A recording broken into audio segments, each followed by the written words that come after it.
Olá pessoal, tudo bem? Como estão? Hoje estava vendo que em breve vai haver uma nova temporada de estreias de filmes direto nos serviços de streaming. Louco, né? As tecnologias têm mudado e com elas nossos hábitos de fruição cultural também. Eu sei que você estranhou, mas eu falei fruição mesmo, com R. Fruição não tem nada a ver com fluir. Fruir, com R, significa tirar proveito de um evento artístico, contemplar, desfrutar de uma experiência artística e cultural. Ou seja, quando queremos falar das nossas experiências ao assistir a um filme, uma peça de teatro, ouvir uma música ou visitar uma exposição de artes visuais, podemos falar que estamos fruindo a arte. Mas voltando às estreias, o fato é que antes só era possível assistir a uma grande estreia no cinema e hoje já podemos fazer isso do conforto dos nossos sofás.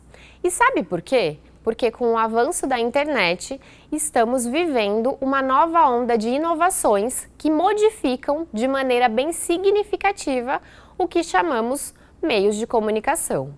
Então, vem comigo para a gente conversar sobre a diversidade dos meios de comunicação de massa. Para começar essa conversa, é importante a gente lembrar o que significa comunicação e, claro, entender o que quer dizer comunicação de massa. Então vamos lá. Para quem já assistiu às outras aulas, com certeza já me ouviu dizer que nós, seres humanos, somos seres sociais. Isso quer dizer que nossa existência não se dá apenas pelo fato de estarmos vivos e lutando pela manutenção de nossa vida, mas também e principalmente porque nos relacionamos uns com os outros e juntos construímos um mundo de coisas que vão existir para além de nós. Esse relacionamento se dá em grande parte pela linguagem que estrutura os códigos pelos quais nos relacionamos. E essa troca de pensamentos e ideias se chama comunicação. É por meio da comunicação que trocamos nossas informações, opiniões e pensamentos sobre o mundo. As pessoas que participam dessa comunicação são os interlocutores, sendo que ambos deveriam alternadamente desempenhar as funções de emissor e receptor durante o diálogo. Até aí tudo bem, né? Acontece que desde a invenção da prensa gráfica, o mundo passou a contar com as formas de comunicação que iam além do encontro presencial. Claro que já existiam os livros escritos à mão, mas a invenção da prensa permitiu que houvesse uma produção em grande quantidade, a partir de uma mesma matriz.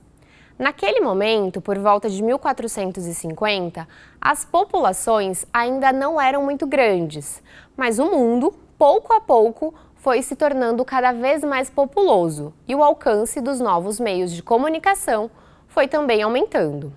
Bom, daí você já imagina a revolução que foi quando o rádio foi inventado, depois a televisão e, mais recentemente, a internet.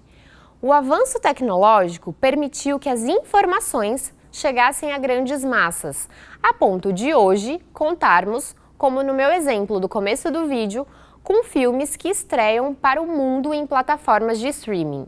Aliás, os tipos de meios de comunicação de massa são justamente esses que eu acabei de falar: jornais, revistas, redes de televisão e internet. This is the song for holy photos. Can never look into your own eyes, it's the second closest you'll get. Agora, não sei se vocês sacaram, mas há um pequeno probleminha quando falamos em meios de comunicação de massa. Já se ligou qual é? Se você pensou que ele é uma forma de comunicação que não tem muito espaço para diálogo, acertou. Quando os meios de comunicação passaram a atingir grandes massas populacionais, a sua capacidade de interlocução foi muito reduzida. Ou seja, esses meios emitem suas informações, mas não recebem os contra-argumentos daqueles com quem conversam. Claro que há inúmeras tentativas. A área do leitor nos grandes jornais, as ligações para rádio e televisão e os fóruns e comentários na internet. Ainda assim, devido à grande escala de pessoas atingidas, os meios de comunicação de massa são marcados por essa característica de ser uma via de mão única. Talvez a internet seja o único meio em que isso esteja, de fato, mudando. Os recursos de comentários permitem que muitas pessoas conversem e apresentem os seus argumentos. Ainda assim, fica difícil administrar tantas mensagens enquanto se dá uma notícia, por exemplo. Sei lá, pense no Twitter. Ele é uma rede social de grande alcance. Se alguém coloca uma mensagem lá e recebe milhares de comentários, provavelmente não irá respondê-lo um a um. A televisão me deixou burro, muito burro demais. Agora todas as coisas que eu penso me parecem iguais.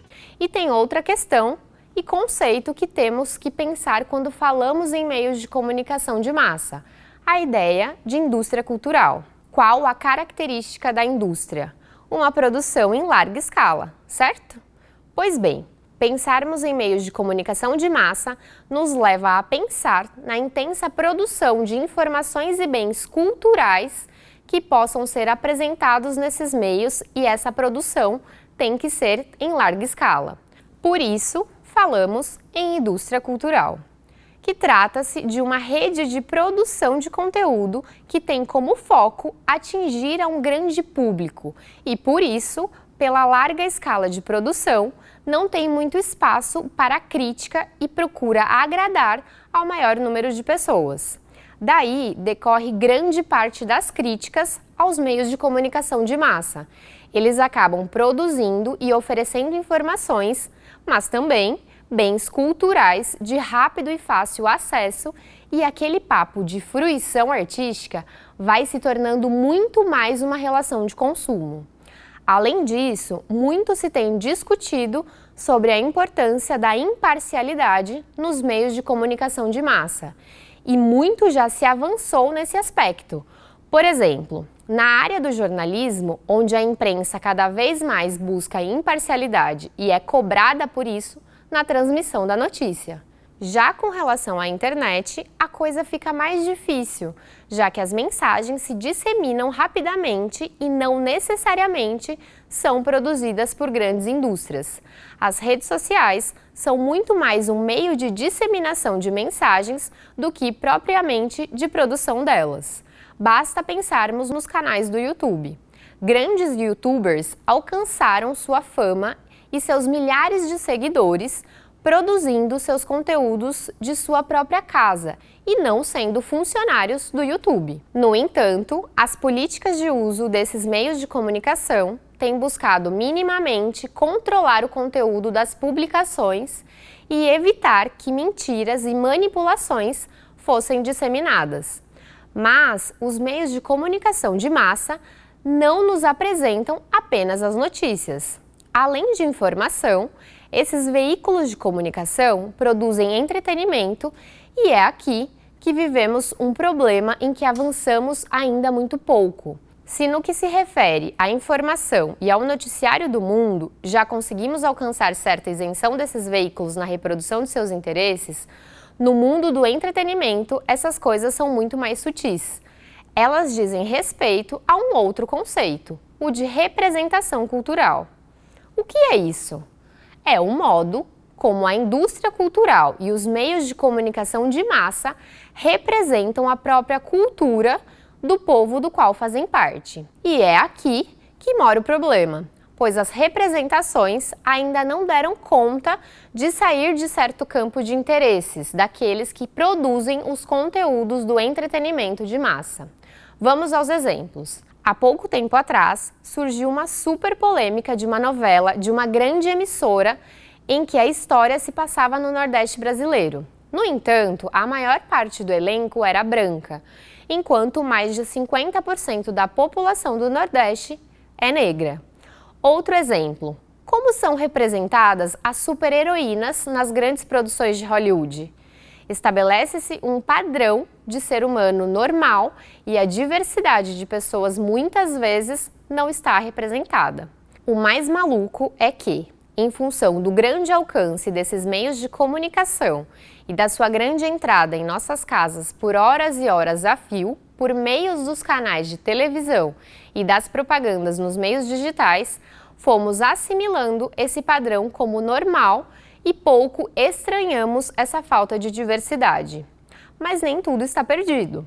Há um grande movimento que vem reivindicando uma maior pluralidade nas representações culturais dos meios de comunicação de massa. Há um trabalho que pode ser feito em casa, de maneira individual e que tem muito mais a ver com uma atitude pessoal diante daquilo que vemos do que necessariamente engajar-se em um movimento. E que atitude é essa?